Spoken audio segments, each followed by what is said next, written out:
Good morning, everybody. How are we doing? Sammy, United People's TV. And we're here waiting for the Erik Ten Hag decision. But for some reason, I've got a little bit of a smile on my face.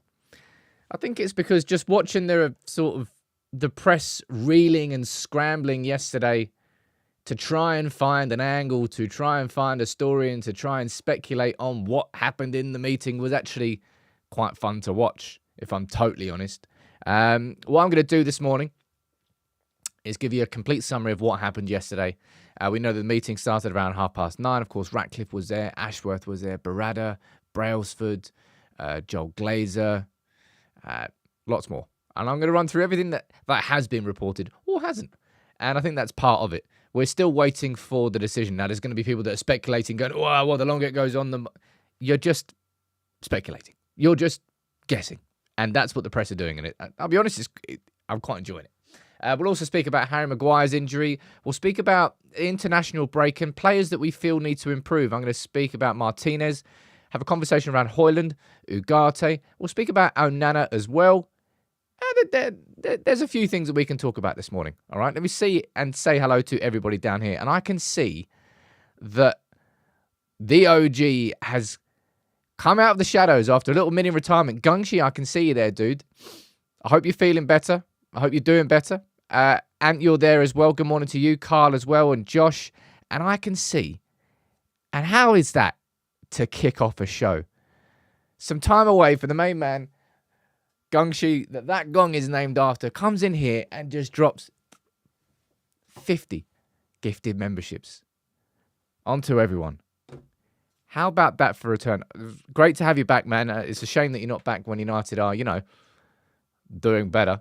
But we'll always be here at United People's TV, and I've said this a million times before. When we are good again, make sure you stay here, because we are going to have fun. And we are going to... The only thing I'm annoyed about is that I didn't rub it in people's faces more back when I could, because now you can't. It's really annoying. But good morning to everyone else. We've got Ben, Robert, we've got JC, good morning to you, Natasha, Victor, we've got One Ton Barista, and on Facebook we've got Abdullah, we've got Prince Henry, not Prince Harry. Prince Henry, how you doing? And we've got Clive and John. Good morning to all of you. Please, as always throughout the show, fire your questions in, fire your comments, and I will try and interact with as many of you as I possibly can. All right, let's kick off the show. And as always, I take a look at news around football, not just United. And I thought this was quite a big bit of news yesterday. How do you say his name? Sekou Kone. Is that right? That's close enough. Of course, Manchester City's director of football has been for a long time, came across from Barcelona. That's when Man City effectively built a house for Pep Guardiola. Like they've decorated it in the same way. They brought the people over from Barcelona. Everything was set for him to come in, and we know what he's done since he went in. I would presume Sekou Kone leaving, it puts question marks over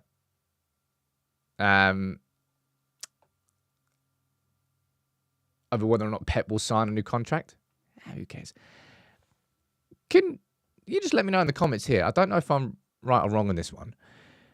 When United nabbed Omar Barada, as far as I knew, was Omar Barada being lined up as a Sekou Kone sort of successor, or was it Ferran Soriano? I can't remember who it was. But is it Kone leaving before the ship sinks? I like to think so. Is it just him retiring? Maybe. Who knows? But it's going to be interesting watching what happens to City. Yeah, I can see that, Akash. It's, what's his name? Hugo Viana, I think, is being linked with the role at City. Let's find out. But I know that Omar Barada, when we managed to bring him into United, was being lined up for a big role inside the City group. And it was either he was being lined up as a successor to Sekou Kone or Ferran Soriano. I can't remember which one it was, but United did that at the right time. And you want to see something a bit crazy, right? I'm going to keep following this story because I think this story is the most important point. That's a potentially watershed moment for the league.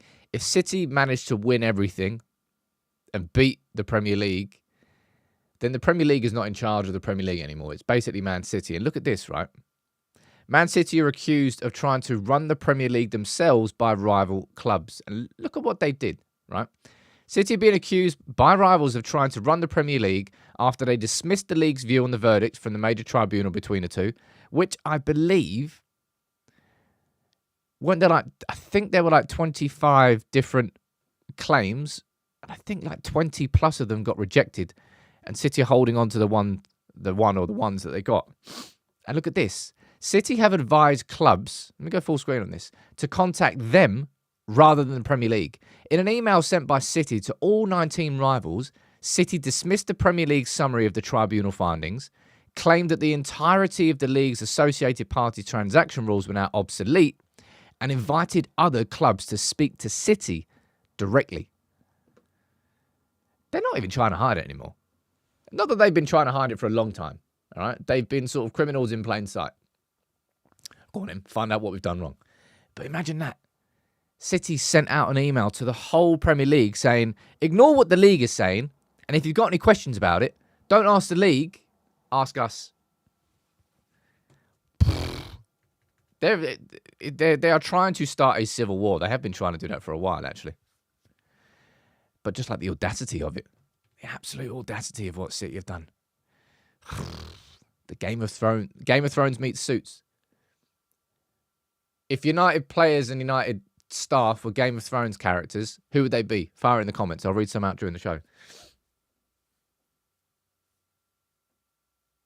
That's quite a fun little thing to do. No, actually, I don't want to talk about Game of Thrones. After that last season, never want to speak about it again. The Blue Cartel, indeed, Carl. But look, yeah, if you've got any... Look, lads, to all 19 other clubs, if you've got any issues with what the Premier League has said and what the tribunal is, don't contact the Premier League. Contact us. We're in charge. Oh, mad. All right? Anyway, let's speak about what happened yesterday. Because it was... Remember this, and I already said this. Yesterday was a pre-scheduled meeting. Once a month, Manchester United's football board meets. In September, they met in Barcelona at the America's Cup. They met in person there. They discussed everything that was going on in Manchester United. October, they met in London. In November, they probably already got one scheduled in, and maybe it's probably during the international break again. So it wasn't as a direct consequence of Manchester United having a poor start to the season. It was a meeting that's going to happen once a month as part of the new football structure, right? And lasted for what? I think Jim Ratcliffe arrived around about 9:30. Omar Barada too. Dan Ashworth, Dave Brailsford. They were there until around about 5 p.m. So it was a full day's meeting. And there hasn't been a peep in the press since, which I'm quite enjoying. I'll be honest. Let me see what you're saying down here about the Game of Thrones. Stark's absolutely useless. I won't give you any spoilers. So no spoilers down here in the comments, by the way, around Game of Thrones, just in case somebody decides they want to watch it. There's nothing worse than spoilers, man. I remember when I was reading Harry Potter, was it? What year was I in? I don't know. Maybe I was 11? Sod knows. When the Goblet of Fire came out. And someone told me, I think someone told me just Dumbledore died. And I was like, no, sorry, not Goblet of Fire. Half-Blood Prince. That really annoyed me. Anyway, I digress. I'm getting distracted. But look at this, right? This is pure Manchester United. ITV News, right? ITV News are out there waiting for Jim Ratcliffe to arrive at his meeting. Sky and Kavi Solihull stood there with a massive camera outside. This can't happen at any other club. It really can't, man.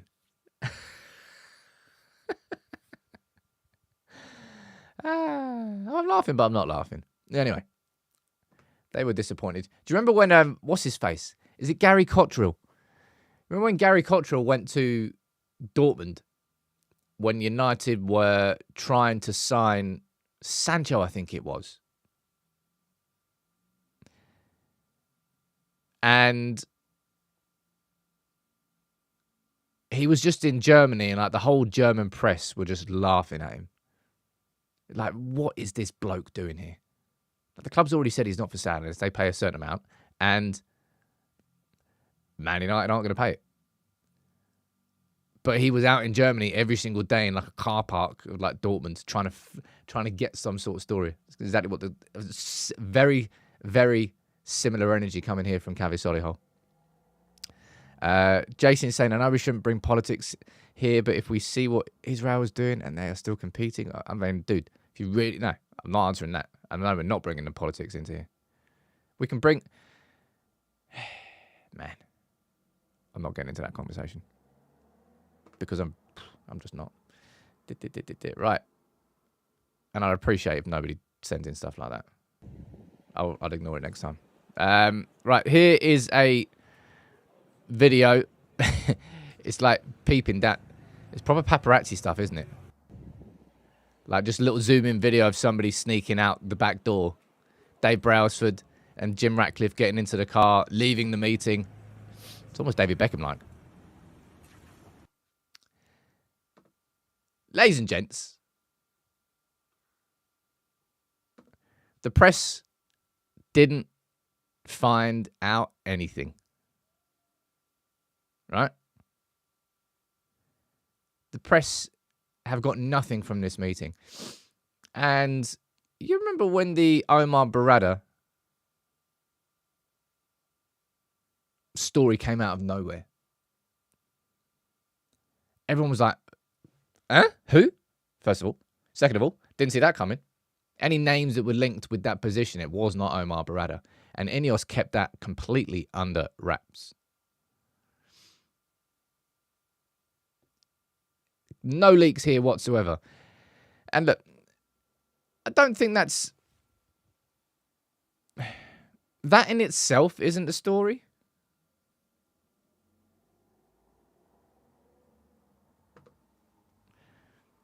But I think this kind of is. Right? Paul Hurst from The Times here. Respected outlet, respected journalist. Saying Erik ten Hag survives the axe after a Manchester United board hold a 6-hour meeting. Well, Ten Hag is staying then. Right? Until you go to the article and you read the first paragraph. And the fourth word... Let me highlight that bad boy. I didn't highlight, never mind. The fourth word is seemingly. And it's just... This is the thing here that not grates my gears, but the thing I will sort of call out, and the thing that the thing I'm starting to sort of put more of a spotlight on. If there's nothing to report on, then you don't have to report anything. But instead of that, the Times have gone with a pure speculation piece. Now, they may well be right. I suppose it's a 50-50 chance that they are going to be correct. But that wouldn't be because of inside info.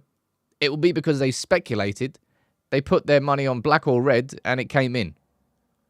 It's a pure speculation piece. And if there's nothing to report, then you don't have to report anything. What is so difficult with sitting in silence? Like The Athletic. You haven't seen anything from The Athletic? Haven't seen anything from The Telegraph? Why is it that the Times decided to do that? Here's an update for you from Jamie Jackson from The Guardian. There is no update. No clarity on the future. And yeah, I think that's the bit I wanted to sort of bring to you this morning. As I said, I said this yesterday on Twitter. I'm really quite enjoying the fact that the press don't really know what to do when they're not getting information at Manchester United. And if I'm being honest, if I'm talking about like the cultural reset of our football club, and I don't even know if this is genuinely possible in the modern era, but one of the greatest strengths that we had under Fergie was that when you came into Carrington, when you came into the club, the doors were closed behind you. And what went on in those training grounds and those sessions, they stayed in those areas and the leaks were minimal. And that made Manchester United as a club and as a unit so much tighter. There's different ways of creating a siege mentality. Jose Mourinho was like, he'd throw everyone under the bus, but then the people that were still with him, they were his like lieutenants and his generals. But if you got thrown under the bus, you got thrown under the bus by Mourinho. That was a way of creating a siege mentality. Fergie's way of doing it was just deflecting anybody who might have a negative impact on what you're trying to build. And I truly think Ten Hag has tried to do that. But I don't know if it's actually possible at Manchester United anymore because of the rise of social media, because of the rise of player power and what's happened in these last few years. As I said, I really think Fergie would have really struggled to be a manager in the modern era. I don't think it would have. I don't think his style would have worked. Oh, man, jeez.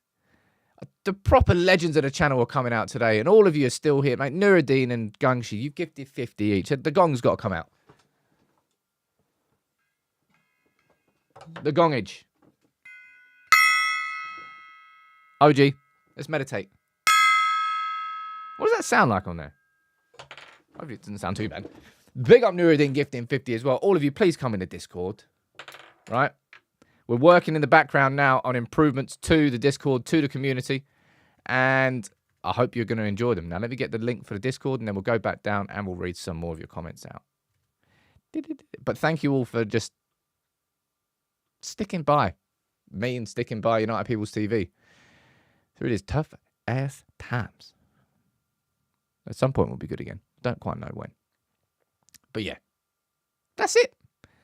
I just wanted to... Where's the bloody thumbnail gone? Oh, that's it. Bring that. There are no updates in terms of what the decision is.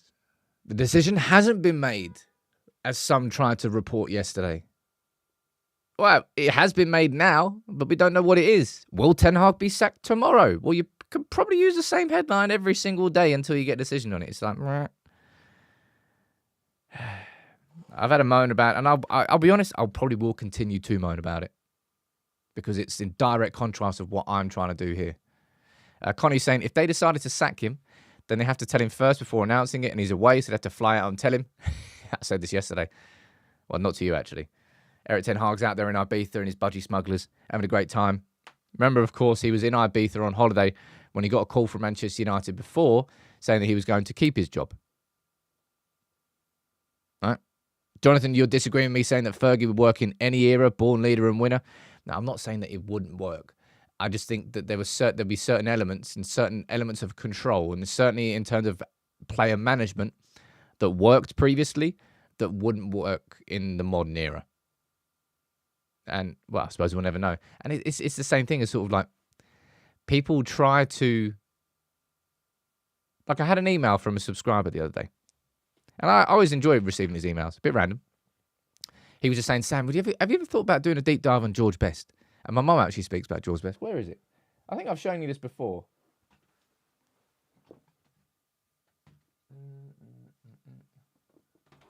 Trying to find something. I've got something George Best related. Where did I put it?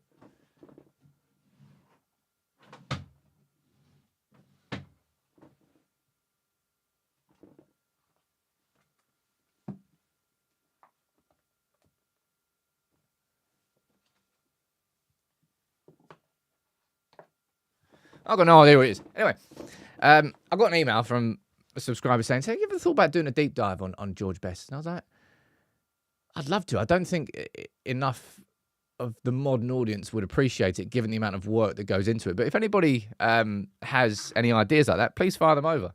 We've got, as I said, we've got a really nice mini documentary coming out on Beckham on Friday. We've got a video on the South American scouting and how that needs to be revamped. That's coming out probably next week. We've got a video coming out on Graham Souness that lots of you have been asking for. And I said I was going to do it in the media video I did on Monday. But yeah, George Best, thank you very much, Kevin, for bringing that back to what I was trying to say and suggest. People say that, if George Best played now in the modern era, you wouldn't be able to touch him. And they're probably right, because they played on like muddy pitches, massively heavy leather balls and leather boots, and compared to everything lightweight now. It's I just don't really like comparing. I don't like saying that players are the new X, because then expectations are immediately on them. And nor do I really like comparing players between eras or managers between eras. It's just that it's really hard. Really, really hard. Richie, you want a Paul Scholes video? I mean, you could easily do that. You could do like little mini documentaries into the personalities and the players, but that's what I would like to do. If I was to do that as sort of a series, and the possibilities are endless. If you can keep supporting United People's TV in the way that you do, tuning in every morning, Nuruddin and Gungshi and all of you, I'll keep reinvesting back into the channel and making the content even bigger and better. We did that with the Stadium Deep Dive. I've got a video. I'm not sure if I've told you this yet. We're doing a video which is probably going to be our longest video yet. It's a running title, so I don't know what it is yet. But it's going to be like, what is Manchester United's identity? And it's going to be like a non-linear video that kind of jumps into the present and goes to the past and links, like, really what is at the core of what Manchester United's identity is. Because I think that's something that's always banded around, like, Man United have got no playing style. Man United have no identity. But if you really sat people down and you asked them, what is Man United's identity? There'll be a couple of things that people will be able to pull out, like youth is at the core of it, of course, and some other things. But I think that's going to be a very interesting video to do. So that's coming in the goodness of time. But it's just these videos take a long time to do. A long time. The Stadium Deep Dive, probably from idea to publish, it's probably about 4 to 6 weeks worth of work, I think, including the edit, including the draft, including the second draft, the scripting, research, etc., etc. Someone's saying down there, part 2 media video, ex-players and what they say in the media.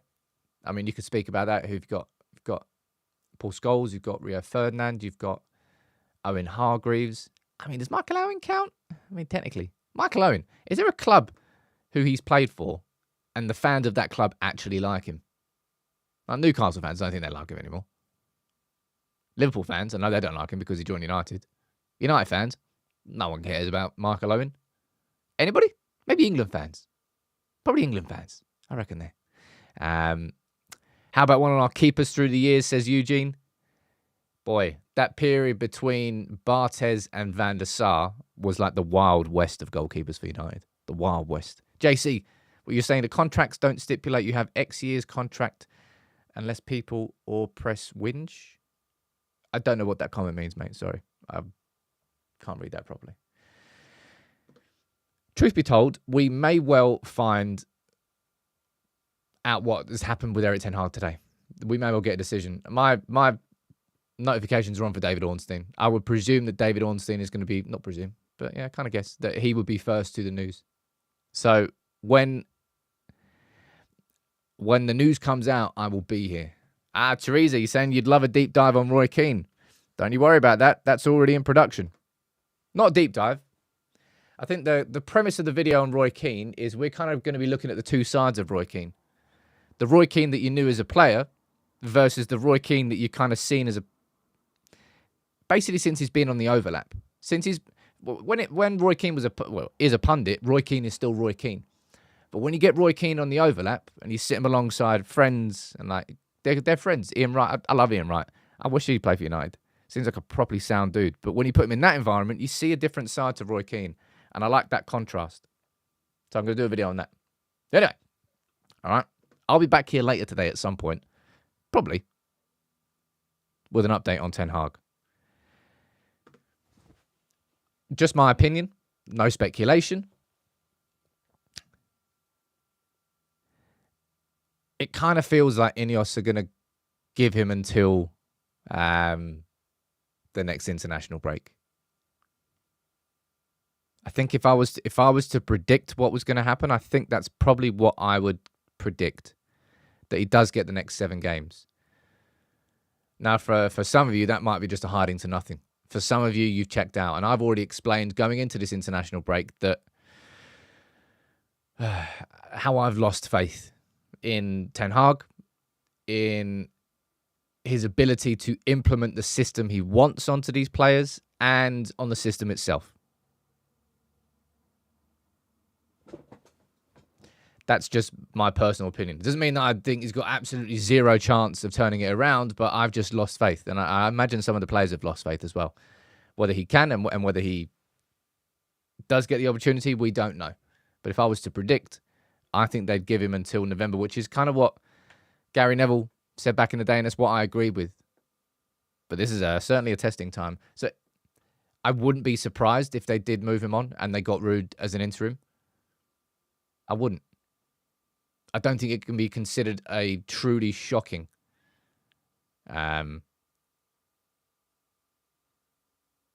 situation. I don't think so anyway.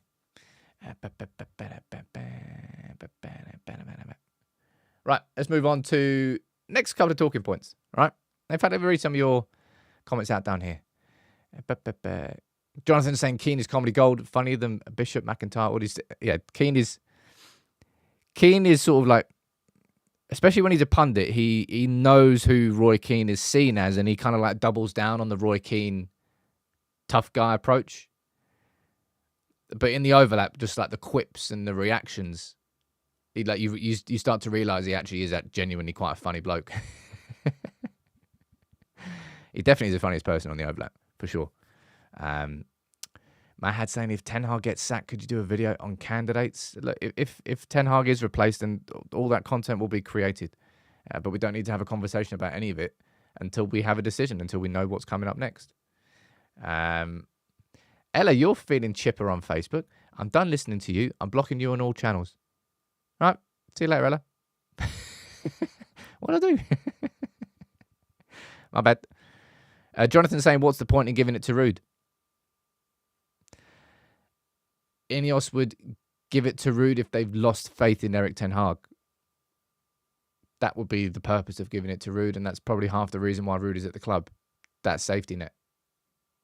To give them the opportunity to bring in an interim coach and then give them the time to look for the new one. Again, just opinions here. Right. Let's move on to some other news around United. And Harry Maguire, of course, went off against Aston Villa, and confirmation yesterday that he has picked up an injury. So he's going to be out for a few weeks. He'll come back. So Sod knows when he'll be back. I'll be honest, Man United's De Ligt, I think, started, well, wasn't it after the international break? And he came back. It was international break where he played for Netherlands, got taken off at half-time, got hooked, and then just got slated in the press. Went to Southampton, scored a goal, was our man of the match, and put in an absolute dominant performance. I actually thought he was better than the scoreline showed against Liverpool as well. I think De Ligt has been okay at the start, but I think even he's really, like, against Porto, he was awful, as was Martinez, as was basically our whole defence. Maguire, it's a shame that he is injured, if I'm being honest. Just none of our centre-back, apart from maybe Johnny Evans, if you want to call it that. You know what's crazy? It's like no one's kept more clean sheets than us in the league. Yeah, Josh, I've already said this before. Like, I feel sorry for Lenny Yoro. The excitement and the buzz of joining, getting the injury, and then just the chaos that ensues and he can't do anything, and like the environment that he's going to come into now. And I'm guessing, so Lenny Yoro was a 3-month injury, and he got injured in July, so probably going to be back towards, I reckon, towards the next international break. He might be back just before it. Depends on the fixture pile up and whether or not Erik ten Hag wants to use him, or whether we'll see him after the November international break and he comes into the festive period. Of course, he's still got the majority of the season ahead of him, if he does. But Maguire's going to be out for a few weeks. We don't actually know how long. Now, somebody who is also yet to make his Manchester United debut, and I'm excited about this lad, Sekou Kone. So, Sekou Kone, of course, the 18-year-old Malian, we signed him. Where was it from? Was it from an academy out there? I can't actually remember. Anyway, it felt like a Vivell-type signing. Now, Sekou Kone is a name that was on Manchester United's radar for a while. I think it was the Under-17s World Cup where he got to the semi-final and he played well. Yet to make his Under-21s debut. He hasn't been injured. This is just Manchester United integrating Kone slowly. UGAR FC, is that what it was? Thank you very much, Ashwin. It's been a slow process. These are the first pictures of him in his new United kit. I'm sure he's excited for it. And the under-21s, there's actually, I was going to mention this later, may as well mention it now. The under-21s, there's actually a new competition coming, right? The National League Cup. 16 teams from Premier League 2, which is where the under-21s play, and 16 teams from the National League are going to compete in a new National League Cup. And that's a good thing for the under-21s because the games aren't as consistent as they are for the under-18s. He's not featured for any academy team yet. He's watched the under-18s, he's watched the under-21s, but no debut from him. And I'm looking forward to seeing what he's got. Remember, Chido Obi Martin has also completed his move. So the next time you watch the next time the under-21s play, which is, I think it's down here. Is it Thursday? There you go. When is it? Our first game is this week against Forest Green Rovers. Don't actually know what date. Doesn't say what date. Where is it? Anyway.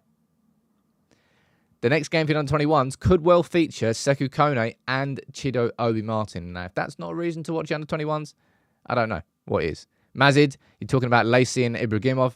Yeah, both of those have had bad injuries. They kind of lost. It's a shame at the age that they are. Lacey's now 17, I think, and Ibrahimov's still 16. Last season was pretty much a write-off for both of them, injury-wise. But now, you see the under-18s at the weekend. They were 4-0 down at half-time against Spurs. First time we played Spurs in a long time because Spurs play in the National League South. Got it back to 4-3. And Ibrahimov and Lacey in particular was a massive difference maker in that second half. Anyway, that's going to be exciting to watch him play. Now, if we go back to the first team, right? Just want to have just some brief conversations here this morning. Andrew, you're saying the under-21s is at 7 p.m. tonight. Well, if it is, fingers crossed we get to see Kone on the bench maybe making his debut. That'd be cool. And Obi Martin. Højlund, right? Højlund started his first Premier League game of the season away at Villa. Did he even have a chance? Did he even have half a chance? I can't really remember. Hardly any of the ball. Of course, he made his first start for United against Porto and he scored. But really got no service. Manchester United was so limp going forward against Villa. It wasn't because we didn't have a number 9 playing. We had a number 9 playing. We couldn't get the ball to the number 9. That was the issue, all right? It's the different issues for United this season. It's like you look at Crystal Palace where we got the ball through to our attackers perfectly so many times that we couldn't finish. And then you get another game where Man United can't get the ball to the striker. So you've got no chances to miss or score. But Højlund, I think playing for Denmark in the international break will probably be a good thing for him. You know, sometimes we can all look at international breaks and go, look, I'm so happy that Mainu is pulled out with injury, Mazraoui and Garnacho. All three of those players do not need anything from the international break, apart from rest and rehab, and that's exactly what they're getting. Whereas a player like Højlund, I think, can benefit from the international break. Get some more minutes, a little bit more confidence, and that will help him coming back for the Brentford game. And I can see down here this morning, all of you, like, JC, you've gifted 50 as well. I always feel like I kind of sound ungrateful when these come in and they're just, I don't know how to react to them anymore. Let's see if we can bring a Casemiro out. We haven't used one of these in a while because we've been so crap. Good morning, good morning, good morning. Hello. Big up to you, JC. All of you, make sure you join the Discord. I can't describe how good this community is. Now, Martinez. Maybe shocked is a bit of an extreme way to describe it, right? But I've been very surprised at how poor Martinez has looked this season. Now, inverting Dalot and leaving Martinez to cover an absolute shed load of space on his own is going to leave him exposed, right? But it's not just that. And I've said this kind of a few times with Martinez. The aggression is probably one of the, I mean, literally and metaphorically, one of the biggest strengths of his game. But Martinez has been jumping in a little bit too much. Being a little bit overzealous. And that strength has kind of become a bit of a weakness. Sometimes. Hopefully, I don't really know what the international break's going to do for him in that sense. I would probably rather he stayed at home. But we need to see Martinez being better. And Ugarte. What do you think about Ugarte? Like, what's your honest position on Ugarte right now as a Manchester United player? Because he started, what? One Premier League game? Liverpool. I think it was Liverpool. No, he started against Spurs as well. He started against Spurs. Did he even start Liverpool? I can't remember if he started Liverpool now. It was Casemiro. I can't remember who partnered him. But it's fair to say that Ugarte has not had the impact thus far that we all wanted.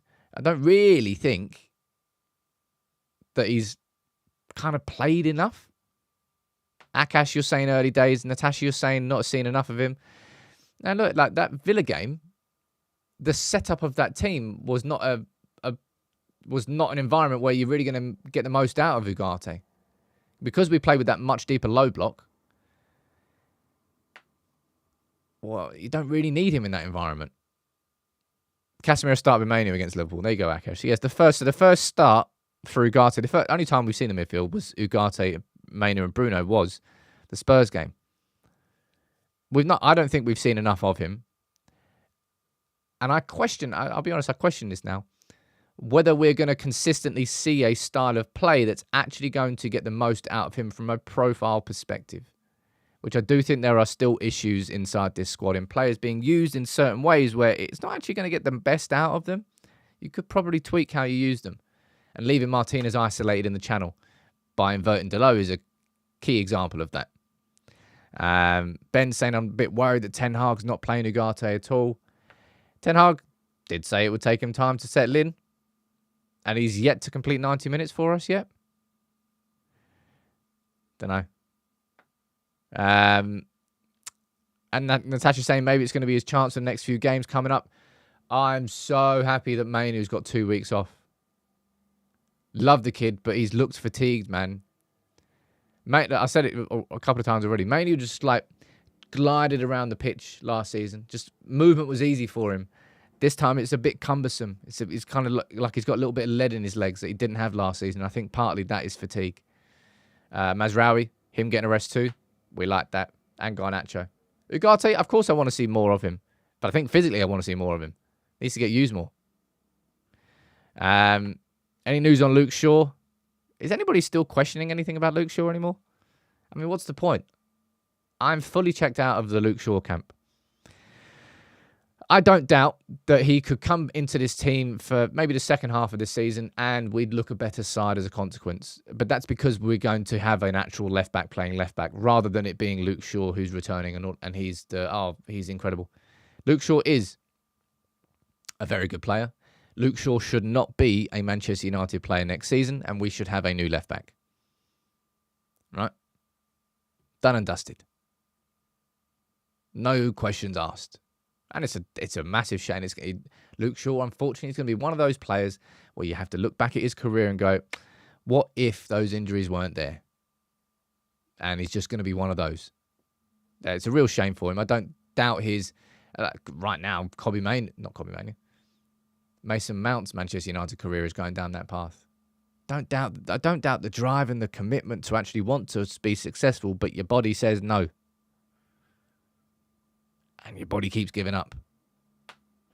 What are you saying down here in the comments? Who is Luke Shaw? I don't even know. He's kind of a ghost now. What are you talking about, Sam? He's a big loss to us. He is a big loss to us. When he's there, which is not enough. Therefore, I'm not going to dwell on the fact that Luke Shaw is a big loss for us. I'm going to dwell on the fact that we don't have a left back because Luke Shaw is never there for us. Therefore, the negatives, unfortunately for sure, outweigh the positives of keeping him as a Manchester United player. Truth be told. Malacia I got no idea what to expect. No idea.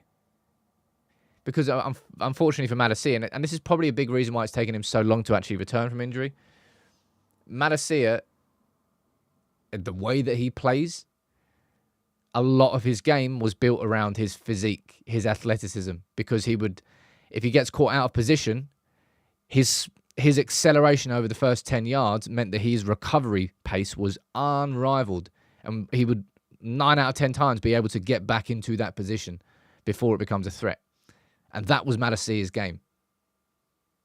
Had very good with the ball at his feet, good in terms of the inverted fullback role, good going forward, weakness defensively and leaving positions in behind, but had the athletic ability to cover those spaces. And it's probably why it's taken him this long to come back. Because he's lost a little bit of that. And that will, I'm not sure if he'll ever get that back. And I feel sorry for Malacia as well, because he had botched surgery.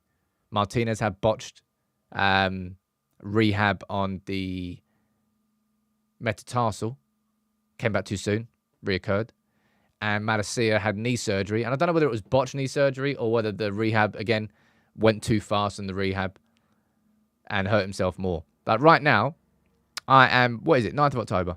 I had my surgery on, 15th of Feb? April, May, June, July, August. So 8 months. Just under 8 months I've got until I'm at this point now where my ankle's getting good now. But what I've realised is this. Because I haven't been able to walk properly for like 8 months, I've now got to start an Achilles tendon rehab for probably about 3 or 4 months. Because my Achilles is so weak because it's wasted. After 8 months of not being able to use it properly, I now need to work on that. So I'm still probably like 3, 4, and it's a full year. That's what the rehab is. It's not necessarily just the one thing you do, but by not using said one thing, other things become weak. And then you've got to work on those. It's a long old slog. Do not underappreciate your body, people. Swear to God. Because if you do, you are going to be fuming. The frustration level is going to be level 400 when you then can't do things. Anyway, enough about me. Final conversation I want to have this morning is around Onana, okay? Why do you think I want to speak about Onana? Get in the comments, and I'll read some of them out. Let me see what you're saying down here. We've got Gally saying, Sam, we lack a lot of athleticism in midfield and the back line. Well, you know full well that the player that I wanted to sign this summer was Amadou Onana, and I think he would have done a lot in terms of that. But we decided to go away from him. What's going down there? Anybody watch Rio's interview with Phil Jones? Feel sorry for the guy? Man, I think I've sort of spoken about Phil Jones, and that until you do rehab and sort of a long-term scale, you don't realise how taxing it is, how mentally taxing it is, and how isolating it is. Very lonely to do it, let alone if you're a professional Premier League footballer and your job is to play football. Quite a few of you are saying it down there in the comments, and Ant, you've said it. We've got Lyle who's said it. We've got Richard, Carl, Tyler, Jonathan, you said it too. Oh, that's the wrong button. Well done, Sam. You ruined that. Right, let me just go off there. Pretend that didn't happen. Shouldn't have clicked that. There we go. Back to where we were.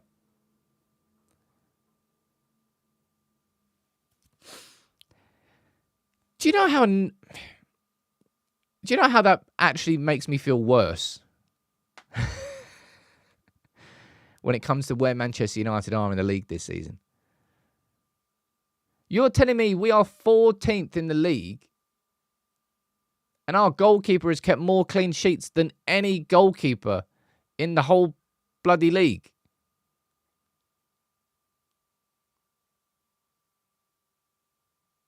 Man, of our goal scorer has been awful.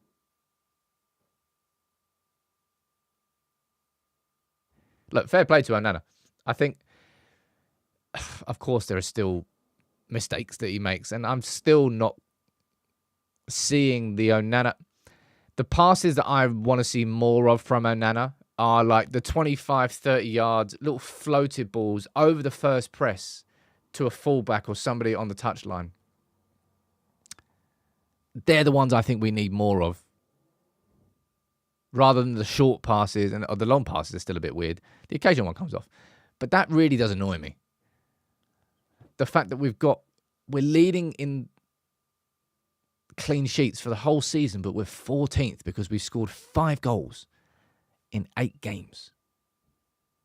5, or was it 7 games? 7 or 8 games. Sod knows. Who cares? It's awful either way.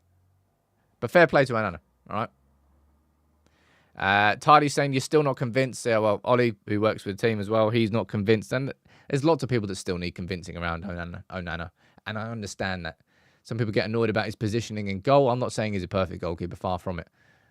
But I think he's been better this season, for sure. And if only our goal scorers could actually score goals, that would be nice. So yeah, to wrap up today, we're still waiting for what the decision is from INEOS. They've had their meeting. They've already made their decision. We don't know what it is. Will they decide to keep Erik ten Hag? And if they do, my personal expectation is that he'll have until November, another 7 games, to show that development. And if at that point it doesn't happen, then INEOS will part with ten Hag. And Van Nistelrooy would come in for the festive period. And I personally would expect Van Nistelrooy to be here until the end of the season. Maybe not the end of the season, but towards the end of the season as they take their time on who they bring in as a full-time manager. And that's just a personal opinion. Let's find out. Gally saying 6 points off top 4. We can still turn this around. I don't doubt our manager. I doubt our players will. I've got concerns. I've said I've got concerns. And anybody who has concerns now, they're fair. Don't just slam people. And it's not as... I've said this a million times. It's not as simple as just, ten Hag in or ten Hag out. I'm not kicking ten Hag out the door. But if he gets the opportunity in these next 7 games, like, boy, you've got to hit the ground running with Brentford, and you've got to build on that every game. None of this game by game basis will move forward. No, sod that. This game, you have to be better than you were last game and build on that every single time. We've got it's not the easiest game. We've got Brentford at home, Fenerbahce away. Don't know what the ones after that. We've got Leicester in the League Cup, Leicester at home in the league. Look, I might be back live later on. I might not be. We'll find out. Right. But thank you all for tuning in. And can I just say here one more time to JC, to Gungshi, welcome back, dude, and to Nuruddin and to everybody else. Like, all of you 3 are gifted 50. Gungshi, I don't think I've been able to send you the link to the gifted 50 merch. So make sure you reach out. My email's down there. Right. Thank you all for tuning in. I hope you enjoyed the show. And yeah, I'll be here maybe later on, definitely tomorrow. And if there's a lunchtime video I think will be appropriate for today, then I'll do it. But you'll notice I didn't do one yesterday because I don't think right now there is a conversation that's worthy of your time. And I'm not just going to do content for the sake of doing content. Take it easy, everyone.